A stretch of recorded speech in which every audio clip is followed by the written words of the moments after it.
disappointing, this is loud, road trip. How do you regroup and refocus coming off of it and finding just ways to improve? It's all part of the NBA. You come off a bad stretch, you watch a bunch of film, figure out what you can do better.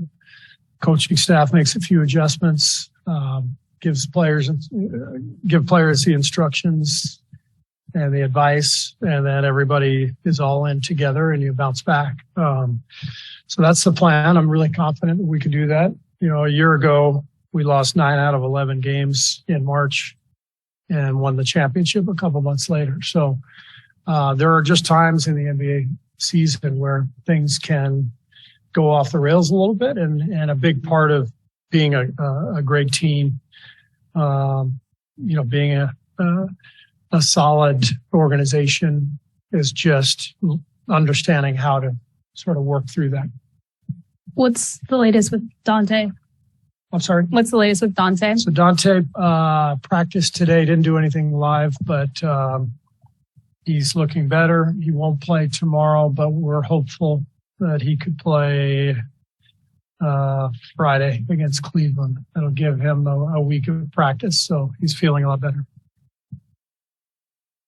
What does Ty Jerome bring from what he's doing that you haven't had in the past as a backup? What does he bring to the team, or in general? Yeah. Ty is he's got good size, excellent shooter. He's got really good feel. Played 4 years of college. He's been in the league now for a few years. He's a really good basketball player. He gets you organized. He doesn't turn the ball over. He plays good position defense without fouling. He does all the things that you try to teach, basically. And he's been a godsend for us. I mean, the way he's played, the way he's performed as one of our two-way guys, has been fantastic. Looking at film, you bring in the word joy a lot, obviously, in the last few years. After the 0-5, how do you kind of balance the positive and negatives with looking at film, especially with such a younger team, the young role players? Because obviously don't want to lose 5 games, but there were some positives as well as the trip went on. Lots of positives, but it's a matter of focusing on why we lost 5 close games.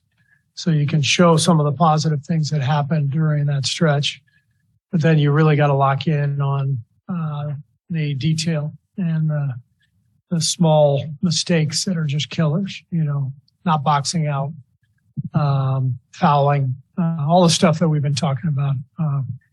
That's going to be the focus every day. And you do that by watching film, by practicing, but you do it with your usual vibe in the gym where people are going to come in and they're going to enjoy the process because we have good people with great intentions up and down the roster and on the coaching staff and in management, and we're all in it together. And if you stick together, then things have a way of working out well. Steve, did you go into the game against New Orleans thinking that you'd get 38 minutes from Jonathan? And if so, if not, rather, how did you end up getting to that many minutes? And the other part is, what did he show you? Obviously you guys have been pretty consistent with the message you want to give to him. What did he show you during his time on the court? We went into it knowing that he was going to play big minutes. We didn't know how many, but he was playing well. So the 38 just sort of happened, but it wasn't an issue at all. I mean, he looked fine the whole time. We're trying to help him with all the little details that young players need to learn. I think the other night we got to look at some different combinations, which was really important. The first 8-9 games of the year were really about getting our feet underneath us and trying to see what we had with different combinations. And I think we've learned we got to try something different. And so JK will be part of the new rotation, and I'm excited to play him. And he's just got to keep doing what he's doing. With James, I mean, he's taking a lot of heat because his numbers aren't very good. How do you look at him for what he's done so far, and what do you need to see from him to get to where he needs to be? It's going to take a lot of reps and time. But I see a really talented young guy who's eager to learn, who is committed to the team, who has overcome an awful lot to get to this point, dealing with his injury for over a year. So he knows how to overcome adversity. Now we have to help him because modern life is unforgiving, and people don't take into account organic growth, and everyone wants results right now.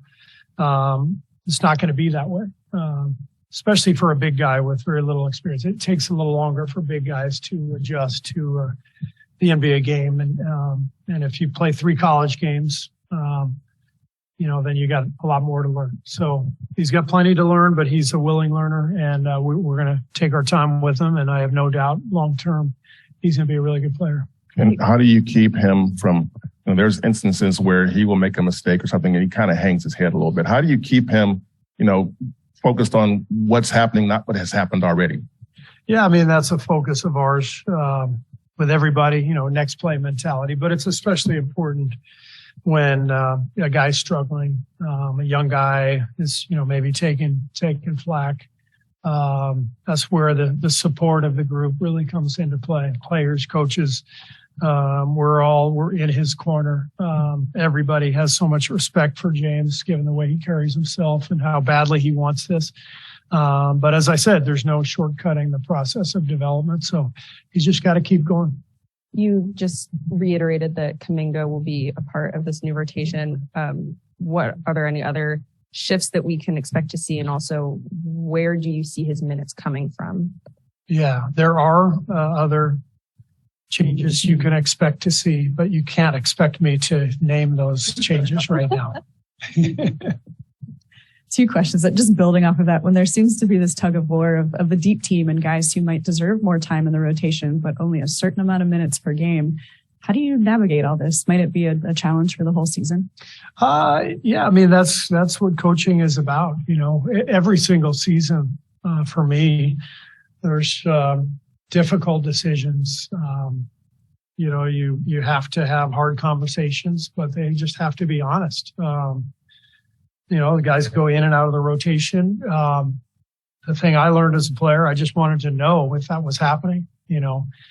Players shouldn't be caught off guard by a rotation change. They should be informed. And when they're informed, they deserve to know why. And when that explanation comes, then there should be a qualifier of it's going to all change at halftime of the next game, because we don't know what's going to happen. So the key here is we have a group full of guys who are committed to each other, to the team. And even though it's frustrating individually at times for a lot of them, their time will come, and they're like I said, they're committed to each other. And when that happens, things tend to play out well for everyone. And then going back to Wiseman quickly, can we get your perspective on why it takes big men a little longer to acclimate to the league? I think when you're a big guy, you're anchoring the defense, and there's a lot to anchoring the defense. It's, as a guard, your responsibilities are more focused on your individual guy that you're guarding. Not to say that that's easy, but as a big guy, you're sort of the middle linebacker. You're behind the play. You're calling out coverages. You're covering up for the guard's mistakes. You got to do all that quickly. And if you don't do it quickly, you're going to foul somebody. And you're also trying to grow into your body and learn your body. And the game is happening so quickly below you that the speed can be overwhelming, even for a guy who's a great athlete like James, who's very mobile and one of the fastest big guys in the league. So the experience leads to anticipation. The anticipation leads to being in a spot early. If you're in a spot early, now you're going to make the right play. But that can only come with lots of reps. There was a play in New Orleans where James grabbed a rebound, kind of yelled out, and threw down a dunk right away. You seemed really excited by that play on the sidelines. What did you like most about that? And is that aggression something that you're really looking out of him? It's exciting because he's had a tendency to push off on offensive rebounds. and just a little push. The refs are looking for that. That's another part of James's adjustment and all young players' adjustment. Understand how NBA refs are taught. They're taught to call certain things, and that's one of them. So for James, he has to understand he can get leverage with his hip on an offensive board, but if as soon as you extend your arms and shove the guy in front of you who's boxing you out, it's an automatic foul. So on that play, he used his leverage. He went up, he got the rebound, he went right back, emphatically slammed it. Beautiful play. We're going to see that a lot in his future. But again, it's just going to take time.